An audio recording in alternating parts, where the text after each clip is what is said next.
I have great pleasure in welcoming the Prime Minister of the Islamic Republic of Pakistan, His Excellency Muhammad Nawaz Sharif. I invite him to address the General Assembly.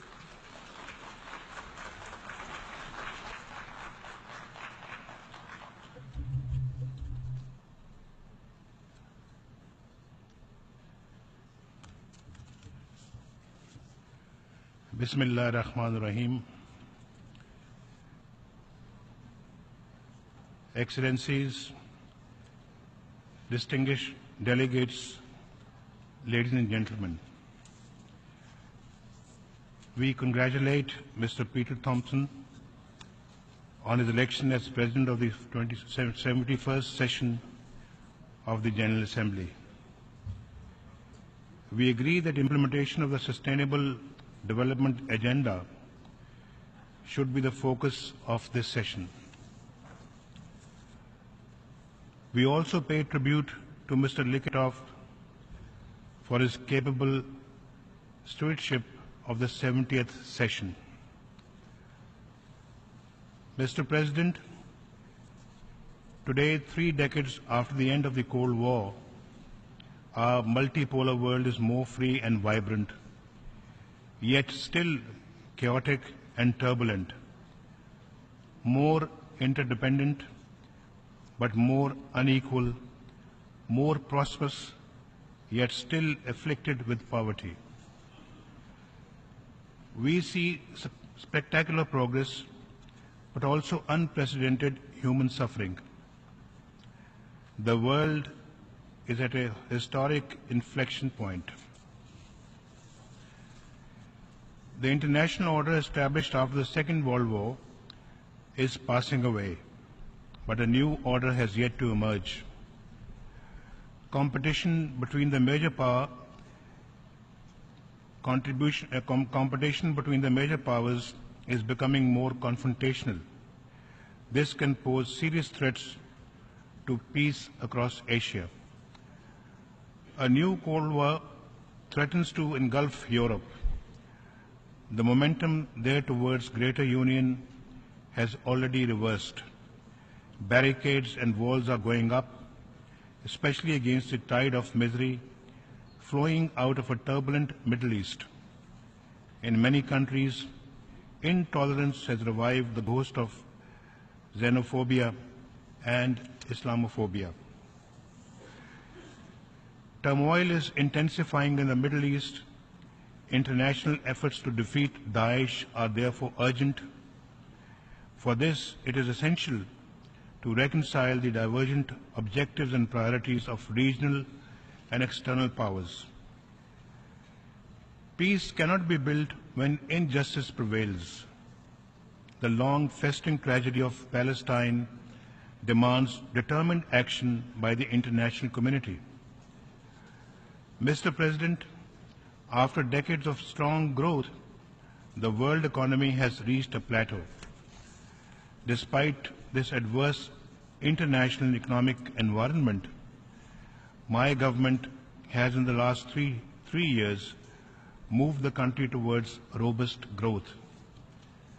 We have fully integrated the 2030 Development Agenda into our own economic and social strategy.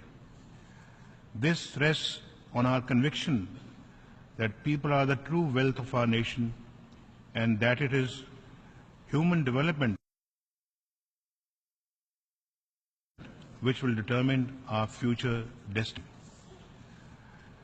Mr. President, our priority goal of economic development requires internal peace and stability. My country has been the principal victim of terrorism, including that supported, sponsored, and financed from abroad. We will not allow externally sponsored terrorism and threats of destabilization to cause turbulence in Pakistan. Tens of thousands of our citizens and thousands of our security personnel have been killed or injured in terrorist attacks.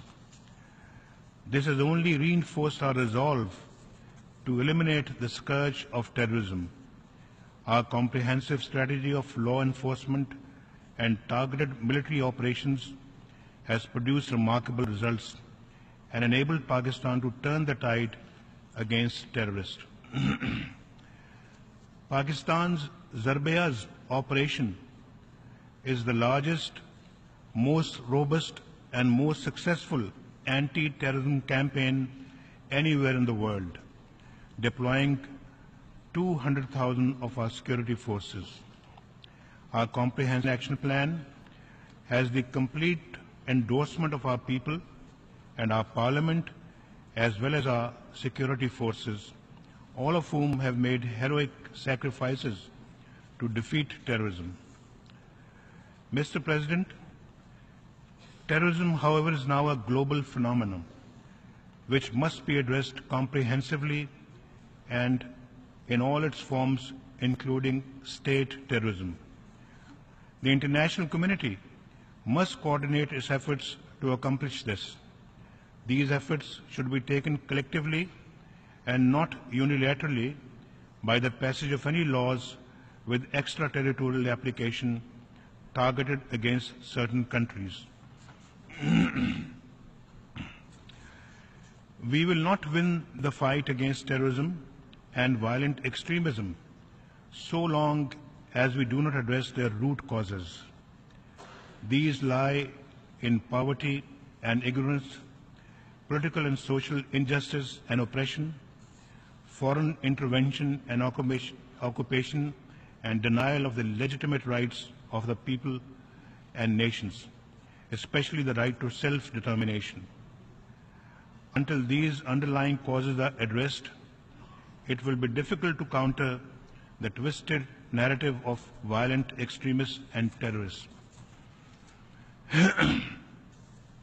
Mr. President, after 15 years of the current war in Afghanistan, the international community agrees that the only road to a lasting peace in that country is through a dialogue between the government in Kabul and the Afghan Taliban. Pakistan has long proposed this as the most viable course to end decades of conflict and suffering in Afghanistan. Based on this belief in a negotiated peace and in response to requests from President Ashraf Ghani, we have been facilitating the process of reconciliation in Afghanistan. There have been setbacks. That, however, is not a sufficient reason to abandon the path of peace and rely on the military option, which has failed for the past decade and a half to stabilize Afghanistan. Progress will be assured only when the Afghan parties themselves conclude that there is no military solution to the Afghan war and work assiduously through a meaningful dialogue process for achieving reconciliation and peace at home. Mr. President, over 3.5 decades of conflict and chaos in Afghanistan has had grave security and economic consequences for Pakistan. Almost 3 million Afghan refugees to whom we opened our homes and hearts remain in Pakistan. We hope to see them return to Afghanistan voluntarily and with dignity. Until they do, the international community must shoulder its responsibilities to sustain them. Mr. President, confrontation should not be our destiny in South Asia. Pakistan wants peace with India. We have gone the extra mile to achieve this, repeatedly offering a dialogue to address all outstanding issues. But India has posed unacceptable preconditions to engage in a dialogue. Let us be clear. Talks are no favor to Pakistan.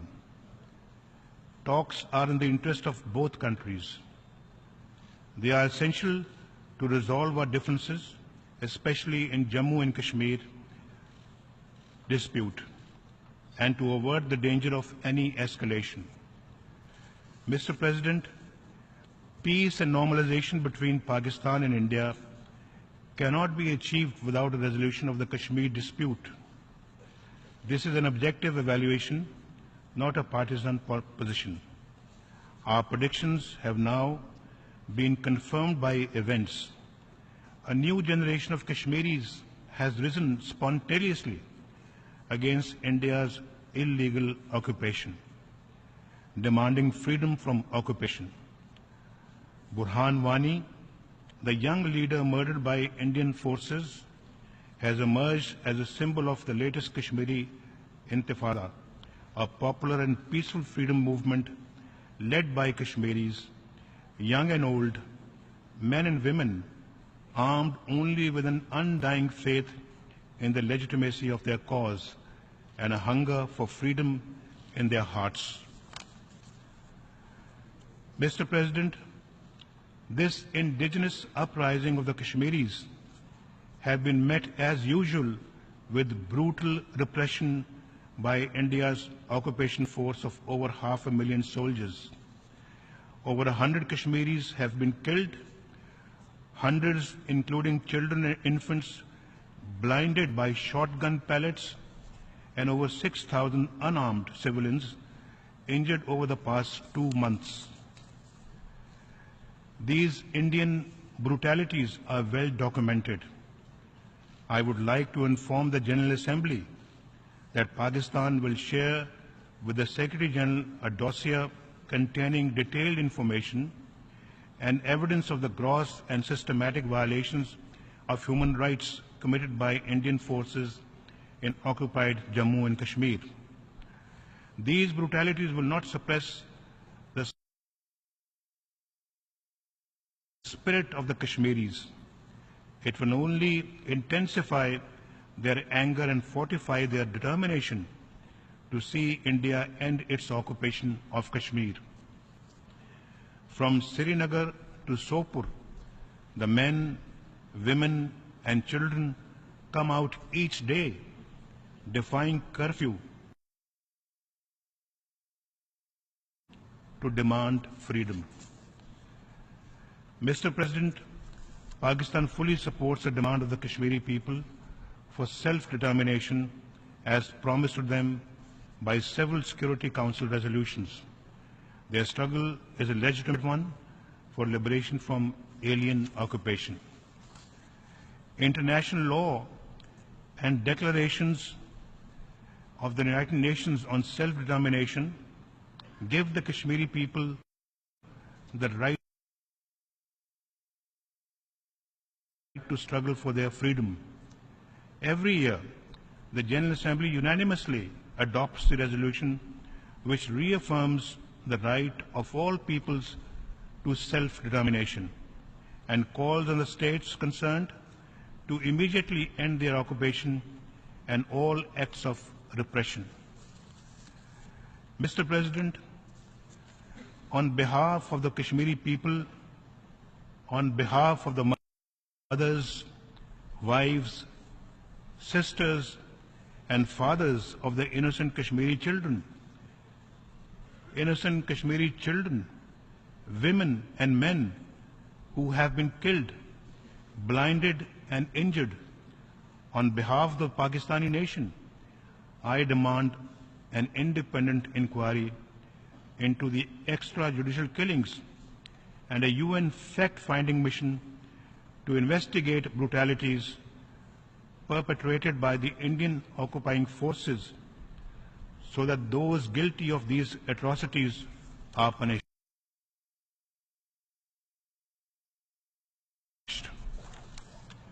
We demand the immediate release of all Kashmiri political prisoners, an end to the curfew, freedom for the Kashmiris to demonstrate peacefully, urgent medical help for the injured, and abrogation of India's draconian laws. Mr. President, the Security Council has called for the exercise of the right to self-determination by the people of Jammu and Kashmir through a free and fair plebiscite held under United Nations auspices. The people of Kashmir have waited 70 years for implementation of this promise. The Security Council must honor its commitments by implementing its own decisions. This General Assembly must demand that India deliver on the commitments its leaders solemnly made on many occasions. To this end, steps should be taken by the United Nations to demilitarize Jammu and Kashmir and undertake consultations with India, Pakistan and the true representatives of the Kashmiri people to implement the resolutions of the Security Council. In this context, we welcome the offer of the good offices by Secretary General Ban Ki-moon. We will also open consultations with members of the Security Council to explore the modalities for implementation of the Security Council resolutions on Kashmir. Mr. President, the international community ignores the danger of rising tensions in South Asia at its own peril. For its part, Pakistan is committed to the establishment of strategic stability in the region. It neither wants nor is it engaged in an arms race with India. But we cannot ignore our neighbors' unprecedented arms buildup and will take whatever measures are necessary to maintain credible deterrence. We have consistently urged the conclusion of bilateral arms control and disarmament measures between Pakistan and India to prevent conflict and avoid wasteful military expenditure. We are open to discussing all measures of restraint and responsibility with India in any forum or format and without any conditions. We are ready for talks to agree on a bilateral nuclear test ban treaty.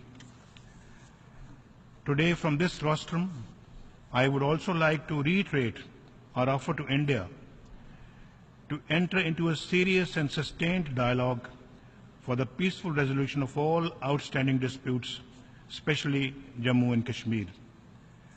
Mr. President, as a responsible nuclear weapon state, Pakistan will continue to cooperate with all international efforts that seek to promote fair and equitable solutions to disarmament and non-proliferation challenges.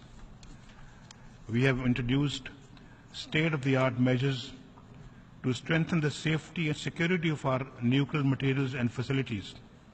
We have adopted a comprehensive export control regime that is fully consistent with international standards. Judged on the basis of objective criteria and without discrimination, Pakistan is fully eligible for membership of the Nuclear Suppliers Group. Mr. President, in our turbulent and interdependent world, the United Nations remains an indispensable organization to restore order and ensure global peace, stability, and prosperity. Its principles remain the crucial pillars of international legality, the guide for the conduct of member states, and the guarantor of the legitimate rights of all nations and peoples. The United Nations must regain its credibility as a central instrument for the promotion of peace, prosperity, and liberty. To that end, it should become more representative, transparent, and accountable. A comprehensive and democratic reform of the Security Council, which Pakistan supports, should enhance its relevance and representation. Creating new centers of privilege will do the opposite. Mr. President, Pakistan's unwavering commitment to the UN is well established. We have played a pioneering and consistent role in UN peacekeeping, and despite our own security requirements, we will remain one of the world's largest troop contributing countries and maintain our record of success in multiple UN peacekeeping operations. Mr. President, Pakistan has a vital stake in ending conflicts, fostering peace, fighting terrorism, strengthening democracy, promoting human rights, generating global growth, and overcoming the challenges of environmental degradation. We can achieve these goals and create a new and peaceful world order only through the United Nations and by strict adherence to the principles of its charter. I thank you, Mr. President. On behalf of the General Assembly, I wish to thank the Prime Minister of the Islamic Republic of Pakistan for the statement just delivered, and I request protocol to escort His Excellency.